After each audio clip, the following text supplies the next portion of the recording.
الحمد لله رب العالمين والصلاة والسلام عليك سيد الأنبياء والمرسلين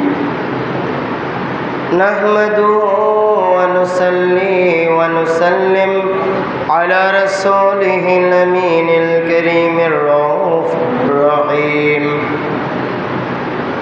أما بعد فأعوذ بالله من الشيطان الرجيم بسم الله الرحمن الرحيم إن الله وملائكته يصلون على النبي يا أيها الذين آمنوا صلوا عليه وسلموا تسليما يا اللهم صل على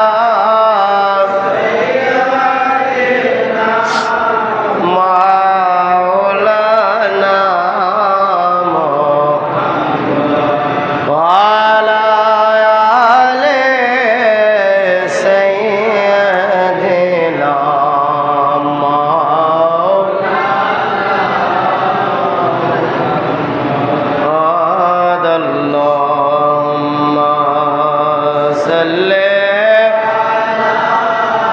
سيدنا مولانا محمد وعلى آل سيدنا مولانا দয়ার নবীর কলিজার টুকরা কারবালাতে হয় শহীদ পাপী তাপির জবিন হবেন হাসরের ওই ময়দানে আল্লাহুম্মা সাল্লি আলা সাইয়্যিদিনা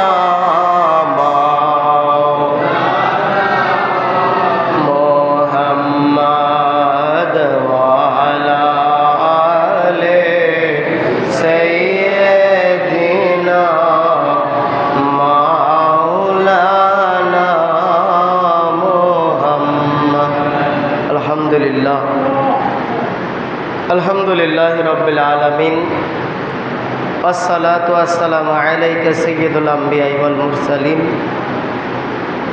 খাস করে লাখো কোটি শুকরিয়া সুজুদ আদায় করি যে মহান আল্লাহ তাআলা এই দুনিয়ার বুকে ইমাম হুসাইন আলাইহিস সালাতু ওয়াস সালামের মুহিব্বিন হিসেবে পাঠিয়েছে। আজ হয়তো ইয়াজিদের দালালও হইতে পারতাম, আমার মওলা যে আমাদেরকে গোলামে হুসাইন বানিয়েছে, এই শুকরিয়া যদি সারা জিন্দিগিও সেজদায় পড়ে থাকেন আদায় শেষ হবে না। এর শুকরিয়া আদায় শেষ হবে না, কারণ ইমাম হুসাইন আলাইহিস সালামের গোলাম হওয়ার জন্যে এই নসিবে রোজে আজল থেকে লেখে নিয়ে আসা হয়েছে। বলুন না সুবহানাল্লাহ। এই দুনিয়ার বুক থেকে আপনি হুসাইনের গোলাম হওয়া সম্ভব না। আমার মওলা হুসাইন, আমরা যখন রুহু জগতে ছিলাম, আমার মওলা হুসাইন সেই সময় কারবালার জমিনে ছিলেন। ওই দিনে মওলা হুসাইন আলাইহিস সালাতু ওয়াস সালাম বলেছিলেন, হাল মিন নাসরিন আনসুরনা, কেউ কি আছো আমাকে সাহায্য করিবার। সেই দিন ইয়াজিদি বাহিনীর মধ্য থেকে কেউ আওয়াজ তুলেছিল না, কিন্তু মওলা হুসাইন আলাইহিস সালাতু ওয়াস সালামের যারা গোলাম, তার যারা মুহিব্বিন, তার যারা ভালোবাসার আশেক, তারা ওই রোজে আজলে রুহু জগতের মধ্য থেকে বলেছিলেন, লাব্বাইকা হুসাইন, লাব্বাইকা হুসাইন, লাব্বাইকা হুসাইন। আজ এই দুনিয়ার বুকে এসে মওলা হুসাইনের জন্য লাব্বাইকা হুসাইন, লাব্বাইকা হুসাইন, লাব্বাইকা হুসাইন। সেটা রোজে আজম থেকেই, একদম প্রভু জগৎ থেকেই সিলেক্টেড হয়ে এসেছে। আজ বাবা এক তরিকত, বাবা হুসাইনের বিরোধী কিন্তু সন্তান হুসাইনের পাগল, আবার বাবা হুসাইনের পাগল সন্তান হুসাইনের বিরোধী হচ্ছে কিনা? এটা কোনো বংশ পরম্পরা নয়। ইমাম হাসনাইনে কারিমাইনের মুহিব্বিন যারা আছেন, এটা রুহি জগৎ থেকেই সিলেক্টেড হয়ে এসে, বলুন না সুবহানাল্লাহ। খাস করে কারবালার ময়দানে মওলা হুসাইন আলাইহিসসালাতু ওয়াসসালামকে জোরপূর্বক কুফার পথ না দেখিয়ে মওলা হুসাইনকে ধুধু মরুভূমি কারবালার দিকে নিয়ে গেলেন। যখন কারবালার ময়দানে যাওয়া হলো, মওলা হুসাইন যখন ওই কারবালার ময়দানের তাঁবু গাড়তেছিলেন, তাঁবু গাড়ার জন্য যখন মাটি খোঁড়া হলো, মাটি খুঁড়তে গিয়ে যখন মাটি খোঁড়া হলো, তখন মাটির মধ্য দিয়ে রক্ত বের হতে লাগলো। যখন মওলা হুসাইন আলাইহিসসালাতু ওয়াসসালামকে এই কথাটা বলা হলো, মওলা হুসাইন আলাইহিস সালাম বললেন, এখানেই তাঁবু গেড়ে ফেলো, কারণ আমার নানাজি বলেছেন যে আমার হুসাইন যেখানে শহীদ হবেন সেই জায়গাটা থেকে রক্ত বের হবে। শুধু তাই নয়, আমার হুসাইন যেই অঞ্চলে শহীদ হবেন সেই জায়গাটা থাকবে ধুধু মরুভূমি। তোমরা সবাই এই জায়গাতেই তাঁবু গেড়ে ফেলো। মওলা হুসাইন আলাইহিসসালাতু ওয়াসসালামকে ওই কারবালার ময়দানে রাত্রের গভীর আধারেই শহীদ করে দেওয়ার জন্য তারা আলোচনা করতে লাগলো, ষড়যন্ত্র করতে শুরু করল। ইমাম হুসাইন আলাইহিসসালাতু ওয়াসসালাম পাক সেটা বুঝতে পারলেন। তৎক্ষণাৎ ইয়াজিদি বাহিনীদেরকে হুঁশিয়ারি দিয়ে বললেন, আমার আব্বা জান মওলা আলী শেরে খোদাকে তোমরা রাতের আধারে হত্যা করেছো। তোমরা আমার আব্বা জান মওলা আলী শেরে খোদাকে রাতের আধারে নামাজরত অবস্থায় তাকে শহীদ করেছো। আমরা যেহেতু কারবালার ময়দানে পৌঁছে গিয়েছি, আমরা তোমাদের নিকট এই রাতের আধারে শহীদ হতে প্রস্তুত নই। তোমাদের সাথে আগামীকাল যুদ্ধের ময়দানে মোকাবেলা হবে। তখন মওলা হুসাইন আলাইহিসসালাতু ওয়াসসালাম রাতের আধারে তিনি তার সকল সঙ্গী সাথীদেরকে নিয়ে বসলেন। তার যারা সাহাবায়ে কেরাম ছিলেন, তারা আহলে খানদান ছিলেন, সকলকে নিয়ে তিনি রাত্রবেলা একটা চারাক জ্বালিয়ে সকলকে নিয়ে বসলেন। বসে মওলা হুসাইন বলতে লাগলেন, দেখো ওই ইয়াজিদ কিন্তু আমি হুসাইনকে চাই। ওই ইয়াজিদ, আমি মওলা হুসাইনের রক্ত পিপাসু, তোমাদের রক্ত পিপাসু ইয়াজিদ নয়। তাই আমি চাই তোমাদের জীবনটা এইভাবে না দিয়ে তোমরা সকলেই এখান থেকে মদিনায় চলে যাও। শুধু একটাই দরখাস্ত, তোমরা আমার আহলে খানদান যারা আছেন, আমার পর্দানিশীন নারী যারা আছেন, তাদেরকে তোমরা একসাথে করে মদিনায় চলে যাও। মওলা হুসাইনের সঙ্গী সাথী যারা ছিলেন, তারা একটাই আওয়াজ তুললেন, মওলা আমরা আপনাকে একা রেখে যেতে পারবো না। এসেছি আপনার সাথে, যদি বেঁচে থাকি তাহলে আপনার সাথে মদিনাতুল মুনওয়ারায় যাব। আজ যদি আমরা এই রাতের আধারে মদিনাতুল মুনওয়ারায় চলে যাই আপনাকে একা রেখে, ওই মদিনাবাসী আমাদের নিকট বলবে যে হুসুল আল্লাহর কলিজার টুকরা, মা খাতুনের নয়নের মণিকে তোমরা ওই কারবালা ইয়াজিদের হাতে তুলে দিয়েছে, তোমরা কিভাবে আমাদের এই মদিনাতুল মুনওয়ারায় আসতে পারবে? ইমাম হুসাইন আলাইহিস সালামের সঙ্গী সাথী যারা ছিল তারা কেউ গেল না। ইমাম হুসাইন তাদেরকে বললেন যে তোমরা চিন্তা করো না, আমি তোমাদের উপর অসন্তুষ্ট নই, তোমাদের উপর রাগাক্রান্ত নই। তোমরা এটা চিন্তা করো না যে জান্নাতের জন্য তোমাদের কোনো দ্বার প্রান্ত হতে হবে না। আজ আমি তোমাদের জন্য জান্নাতের জামিনদার হয়ে গেলাম। আমি মওলা হুসাইন তোমাদেরকে জান্নাতে না নিয়ে জান্নাতে যাব না। এরপরও তোমরা আমার পরিবারকে নিয়ে এই রাত্রের আধারে তোমরা চলে যাও মদিনার দিকে। কেউ সেইখান থেকে এক চুল পর্যন্ত পরিমাণ নড়লেন না। মৌলা হুসাইন আলাইহিসসালাম পাক তিনি বাতিটা নিভিয়ে দিলেন, আলোটা নিভিয়ে দিয়ে বললেন যে এখন তোমরা চলে যেতে পারো। তোমরা হয়তো ভাবতেছো আমি হুসাইন তোমাদেরকে দেখে ফেলবো, তোমরা আমার চোখের সামনে থেকে যেতে লজ্জাবোধ করবে। চিন্তা করো না, আমি বাতিটি বন্ধ করে দিয়েছি, আমি হুসাইনের চোখও বন্ধ করে নিলাম, তোমরা এখান থেকে চলে যাও। অনেকক্ষণ মৌলা হুসাইন বাতিটা বন্ধ রাখলেন। বাতিটা বন্ধ রেখে অনেকক্ষণ পর যখন বাতিটা খুললেন, দেখতে পেলেন তার সঙ্গী সাথীদের মধ্য থেকে একজন ব্যক্তিও তাদের আসন ছেড়ে উঠে নাই। তখন মৌলা হুসাইন তার সঙ্গী সাথীদের জিজ্ঞাসা করলেন,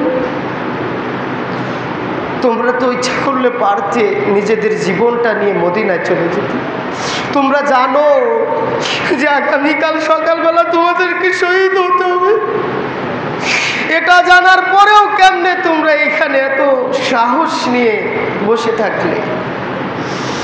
তখন মৌলা হুসাইন আলাইহিসসালামের সঙ্গী সাথীদের মধ্য থেকে আওয়াজ আসতো, মৌলা আমরা তো আমাদের জীবনের পরোয়া করি না, আমরা তো আমাদের জীবনের চাইতে আপনাকে বেশি ভালোবাসি। মৌলা আজ আমরা এই রাতের আধারে যদি চলে যেতাম, আপনি আমাদের জান্নাতের সার্টিফিকেট দিয়েছেন, জান্নাতে আমাদেরকে প্রবেশ করাবেন, এই জান্নাতের লোভী আমরা নই, আমরা তো আপনার আশেক, আমরা তো আপনাকে ভালোবাসি, আমাদের রক্ত থাকতে আপনার শরীরে একটা আঘাত আমরা হতে দিতে পারবো না। মৌলা হুসাইন আজ আমরা এই রাতের আধারে যদি মদিনাতুল মুনাওয়ারায় চলে যাই, ওই মদিনাবাসীর কথার পরোক্ষা করি না, কিন্তু আমরা ওই জান্নাতে মৌলা রসুল আল্লাহর সামনে মুখ কেমনে দেখাবো? যেই রসুল আল্লাহ আপনি হুসাইনকে পায়ের তালা থেকে মাথার চাঁদি পর্যন্ত এমন কোনো স্থান নাই যে স্থানে রসুল আল্লাহ আপনাকে চুম্বন করেন নাই। মৌলা আপনাকে এমন কোনো জায়গা নাই যে জায়গায় রাসূলুল্লাহ আপনাকে চুম্বন করেন নাই। আমরা কেমনে মৌলা আলী শের খোদার সামনে দাঁড়াতাম? আমরা কেমনে মা খাতুনে জান্নাত মা ফাতেমাতু জোহরার সামনে দাঁড়াতাম? সেই দিন যখন মৌলা মা খাতুনে জান্নাতে বলবে, এই তোরাই তো আমার বাবার আমার সঙ্গী সাথী ছিলি, আমার কলিজার টুকরা নয়নের মনি হুসাইনের সঙ্গী ছিলি, তোরা থাকতে কেমনে আমার হুসাইনকে ওই কারবালার ময়দানে একলা শহীদ হতে হলো? সেই দিন মা খাতুনে জান্নাতের সামনে আমরা মুখ দেখাতে পারবো, সেই দিন মা জননীর সামনে আমরা দাঁড়াতে পারবো না। মৌলা হুসাইন, আমাদের এই শরীরে যতক্ষণ পর্যন্ত রক্ত আছে আপনাকে এক বিন্দু রক্ত জমিনে ঝরতে দেব না। সেই দিন মৌলা হুসাইন আসমানের দিক তাকিয়ে নানা রাসূলুল্লাহকে ডেকে ডেকে বললেন, ইয়া রাসূলুল্লাহ, ইয়া হাবিবাল্লাহ, নানা তুমি সাক্ষী, তুমি দেখে নাও ওই উহুদের ময়দানে যখন তোমাকে শহীদ দান মুবারক শহীদ করা হয়, তোমারকে মাথার টুপি লোহার টুপি ভেঙে তোমার মাথা দিয়ে রক্ত ঝরতেছিল, সেই দিন তোমার আদরের সাহাবীরাও তোমাকে একলা রেখে পালিয়েছিল। ও নানা দেখে নাও, আমি কারবালার ময়দান থেকে হুসাইন বলতেছি, আমার যে সাহাবী আছে, আমার যারা সঙ্গী সাথী আছে, ইয়া রাসূলুল্লাহ নানা শিখে নাও, আমি হুসাইন বলতেছি, তোমার সাহাবীদের চাইতে আমার সাহাবীদের মর্যাদা অধিকতর উত্তম।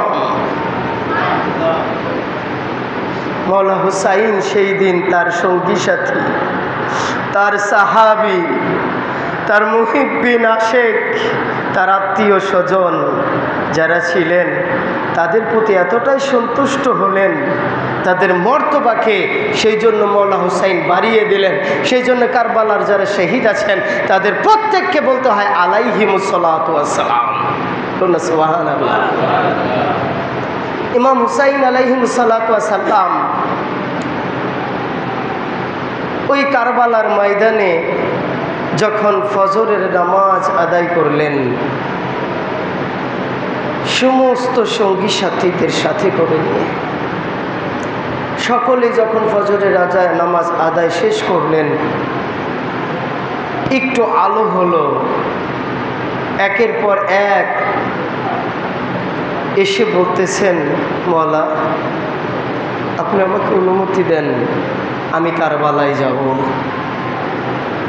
আপনি আমাকে অনুমতি দেন, আমি কারবালায় যাব।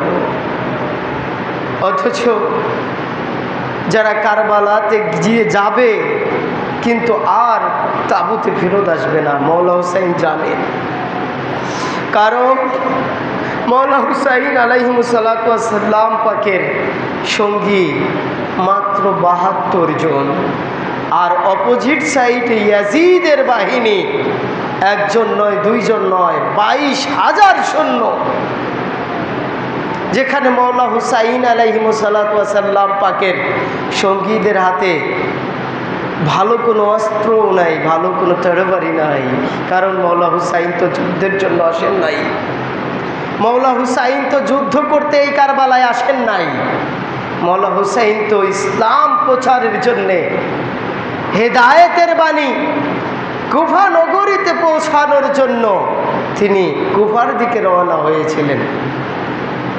কোনো ব্যক্তি যুদ্ধের জন্য তার সপরিবার ছোট্ট মাসুম শিশুকে নিয়ে আসতে পারেন না। মওলা হুসাইন তো যুদ্ধের জন্য রওনা হন নাই। অতএব যুদ্ধের যে অস্ত্র, তরবারি, বল্লম, তীর কোনো কিছুই তো নিয়ে আসেন নাই।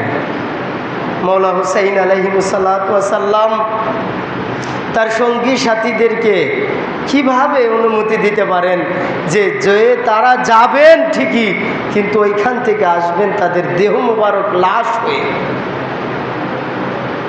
মওলা হুসাইন আলাইহিমুস সালাতু ওয়াস সালাম ওই কারবালার ময়দানে যদি যুদ্ধ করার নিয়ত করে আসতেন, মওলা হুসাইন আলাইহিমুস সালাতু ওয়াস সালামকে কারবালায় আসতে হতো না। ওই যুদ্ধের ময়দানে মওলা হুসাইনকে যেতে হতো না।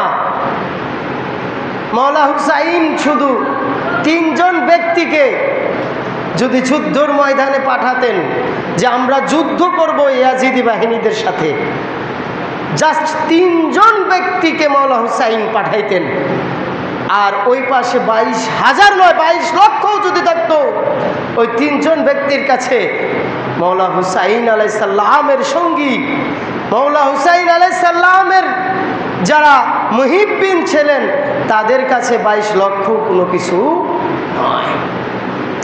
কোন ৩ জন ব্যক্তি? যারা ৩ জন ব্যক্তি ২২,০০০কে শেষ করে দিতে সক্ষম। এক, মওলা আব্বাস আলমদার আলাইহিমুস সালাতু ওয়াস সালাম পাক। ২, ইমাম আলী আকবর আলাইহিমুস সালাতু ওয়াস সালাম পাক। ৩, মুসলিম বিন আকিল আলাইহিমুস সালাতু ওয়াস সালাম পাক।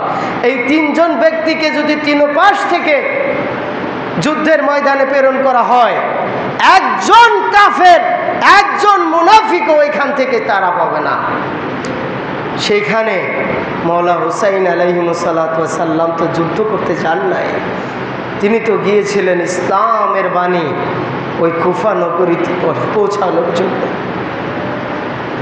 কিন্তু আজ দেখেন মওলা হুসাইনকে বাধ্য করা হচ্ছে, মওলা হুসাইনকে বাধ্য করা হচ্ছে যুদ্ধের জন্যে। আর মওলা হুসাইন যদি যুদ্ধ না করে তাহলে ইয়াজিদি বাহিনী আক্রমণ করবে, এমন আক্রমণ যে তাদের নারী পুরুষ যারা আছেন, ছোট্ট মাসুম বাচ্চা আছেন, কেউ রক্ষা পাবেন না। বর্তমানে যেমন ইসরায়েল ফিলিস্তিনের বুকে যেইভাবে অত্যাচার করতেছেন, নারী পুরুষ কোনো কিছু মানতেছেন, ছোট বাচ্চা মানতেছেন, কেউ রক্ষা পাচ্ছেন না। ঠিক তেমনিভাবে কারবালার ময়দানেও কেউ সুরক্ষিত নয়। মওলা হুসাইন আলাইহিসসালাম বাধ্য হলেন যুদ্ধে করতে। দেখেন ওই কারবালার ময়দানে যে যুদ্ধ হয়েছিল, তারা কিন্তু 3 দিন 3 রাত কোনো খানা ছাড়া, কোনো পানি ছাড়া। ওই কারবালার ময়দানের পাশেই ফোরাত নদী বহিত, সেখান দিয়ে ফোরাত নদী বয়ে গিয়েছেন, পশু পাখি পানি খাচ্ছেন, ইয়াজিদি বাহিনীরা পানি খাচ্ছেন, কিন্তু নবীর বংশের ফুল ইমাম হাসনাইন কারিমাইন ইমাম হুসাইন আলাইহিসসালাম এবং তার আহল পরিবার কেউ পানি পাচ্ছেন না। মওলা হুসাইন আলাইহিসসালাম পাক এই পানির জন্য কিন্তু কি করেন নাই, যুদ্ধ করেন নাই। ইমাম হুসাইন আলাইহিস সালাম যুদ্ধ করেছেন এই ইসলামকে নতুন জীবন দান করার জন্য। বলুন না সুবহানাল্লাহ। এই ইসলামকে নতুন জীবন দান করার জন্যে। সেই জন্যে ডক্টর আল্লামা ইকবাল রহমাতুল্লাহি আলাইহি বলেছেন যে ইমাম হুসাইন আলাইহিসসালাম পাক যদি ওই কারবালার ময়দানে শহীদ না হতেন, তাহলে ইসলাম ধর্মটাই থাকতো না। উর্দুতে একে বলা হয় ইসলাম জিন্দা হোতা হ্যায় হার কারবালা কি বাত, অর্থাৎ ইসলাম নতুন জীবন দান করেছেন মওলা হুসাইন। এই ইসলাম নতুন জীবন পেয়েছে কারবালার ময়দানে। বলুন না সুবহানাল্লাহ। ইমাম হুসাইন আলাইহিসসালাম পাকের বদলতে আজ আমরা মসজিদ পাইছি, ঠিক কিনা? এই মিম্বার পেয়েছি, মেহরাব পেয়েছি, সমস্ত কিছুই তো পাইলাম মওলা হুসাইনের বরকতে। আজ তাকে ভালোবাসবো না, তার মুহিব্বিন হব না, তার আশেক হব না, কার আশেক হব? আজ তার মোহাব্বত করব না, কার মোহাব্বত করব? আমরা দোয়া করি আল্লাহ এই দেহে যতদিন প্রাণ আছে ততদিন যেন আমরা মওলা হুসাইনের মুহিব্বিন, ভালোবাসা আশেক হতে পারি। বলুন আমিন। ওয়া আখিরি দাওয়ানা আনিল হামদুলিল্লাহি রাব্বিল আলামিন। আসসালামু আলাইকুম ওয়া রাহমাতুল্লাহি ওয়া বারাকাতুহু।